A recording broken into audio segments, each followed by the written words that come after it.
Hello, good afternoon, and thank you so much for joining me for this little micro training today from the Somatic Coaching Academy. My name is Brian Trzaskos. I am the Director of Education here at the SCA. Thanks so much for your time, and as we roll into the holiday season, for those of you who celebrate the holidays, happy holidays. For those of you who celebrate other things, I equally wish you the happiest and loveliest time of this year, whatever it is that you hold dear for yourselves.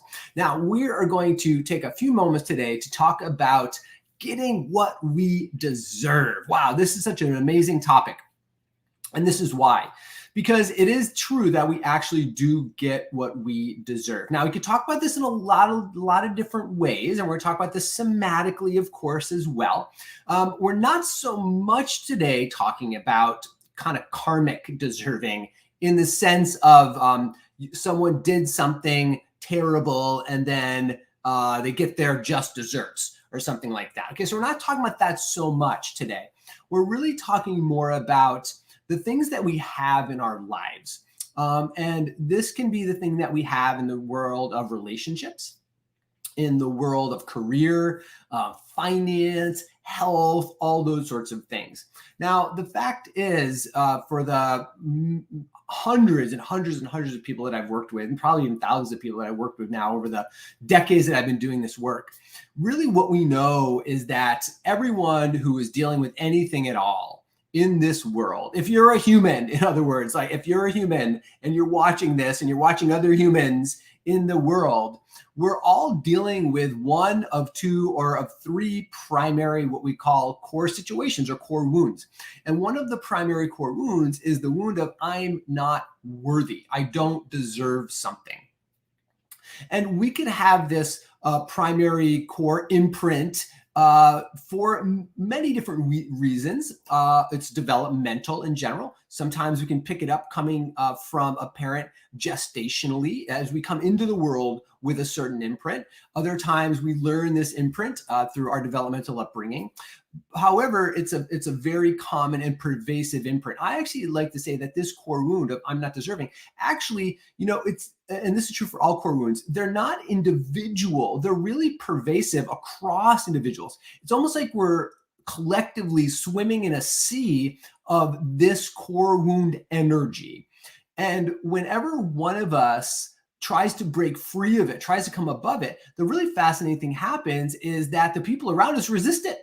The people around us will tend to shame, manipulate, cajole us to stay in the core wound vibrational frequency that most of humanity is swimming in, which I think is kind of really super interesting, because if we want to evolve as a species, we need to start stepping out of these core wound frequencies into different frequencies of understanding, of thought, of sensibility, of action, of course. And let's talk today about beginning to step out of this core wound frequency of not deserving. Because the fact is if there's an underpinning core frequency of not deserving, which feels a certain way in your body, by the way, somatically, which isn't that difficult to identify, but it's going to feel a certain way in your body. It can show up in different areas of your life in different ways. In other words, it can show up more acutely in the area of finance, say, than the area of relationship. Or it can show up more acutely in the area of health than it will in the area of finances or something. So it doesn't show up in the same places acutely overall based on our developmental upbringing and understanding, but it will show up as an anchor, as a global experience in our whole life. A couple of examples. How does it show up in the area of money? Okay, so let's just give you some examples. Now, if you're an entrepreneur and you have your own business, and you're in the business of asking for money for the services that you provide, oftentimes one way that this not deserving energy shows up is asking for much less than we know that we're worth in terms of our service, what our service is worth. So we're undervaluing ourselves. By the way, if it's a commodity-based service, we're asking less than the commodity-based, less than the standard rate that everybody else asks.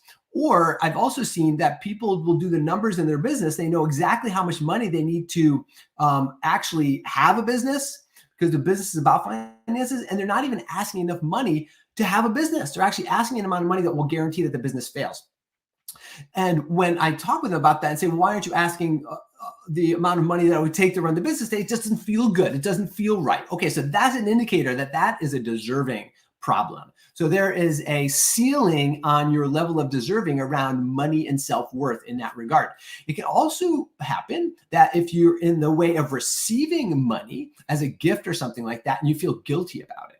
So if when you get money from a relative, or from a friend or something, that we feel guilty in the receiving of, we look around and go, oh my God, I've got this money, but this other person doesn't have it, or they don't have it, so I feel guilty about it. So that's another example of having a block or a ceiling on your level of deserving.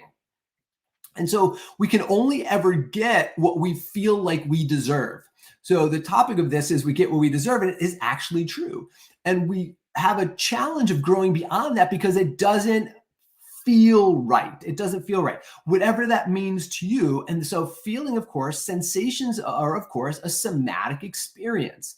Now, if we're going to grow and expand our capacity to deserve and receive, to have more in our life, then we have to change that somatically first. We have to expand our somatic experience, our somatic capacities around deserving. So that's a couple of examples of how it shows up in money. Now, in relationships, how does it show up in relationships? Relationships can show up like recycling relationships where you are taking more responsibility for the problems of the relationships than the partner in the relationship. In other words, we take more responsibility for it's my fault. I need to do something to change. I need to make it different. I'm not saying that as individuals, it's not important to do work in relationships, but if you're in a relationship where there's a deserving problem and we're on the low end of deserving, we'll always be trying to change ourselves and take more responsibility for the relationship problems. Another way it shows up is we make excuses for our partner's abusive behaviors. So our partner's being abusive, they're shaming us, they're guilting us, they might be physically abusive, emotionally abusive, and we're saying, oh, well, that's my fault because I'm too docile, or that's my fault because I get angry, that's my fault because I'm negative, right? So that's a deserving bubble. Right, we are actually held in a low level of deserving. So we're getting the relationship that we feel like we deserve, even though consciously we're saying, I don't want this anymore. We're staying in it because we're locked at that deserving level.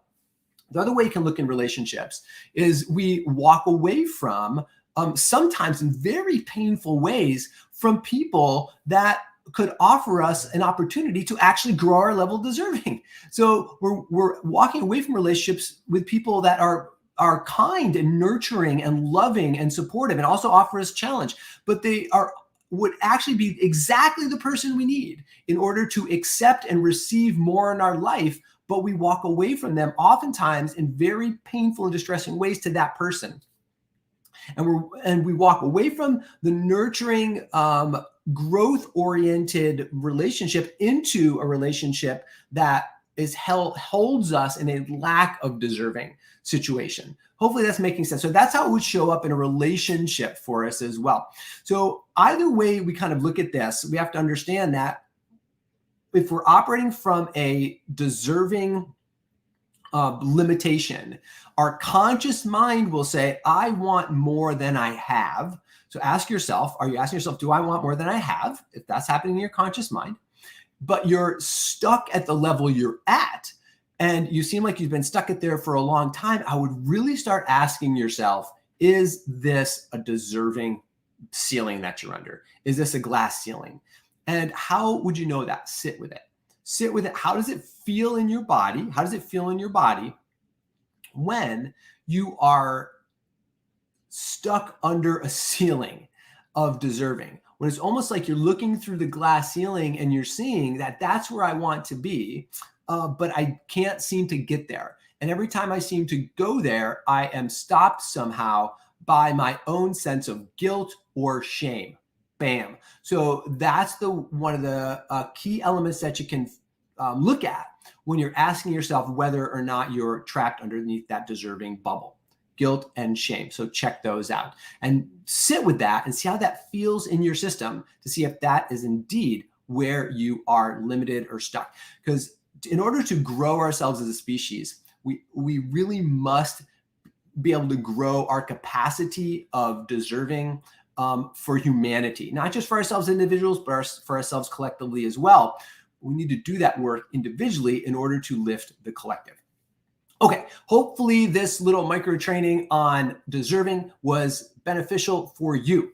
If we'd love to hear from you, pop a chat down in the note below, send us an email, check us out on YouTube, LinkedIn, Facebook, all these places. Let us know how we can help you. And we'd love to see you, of course, in a training coming up in 2022 right here at the Somatic Coaching Academy. So please reach out and ask to us about what we have cooking. We have some amazing things going on. And I look forward to seeing you again in a live training really soon. All right. Have a wonderful day. Bye-bye.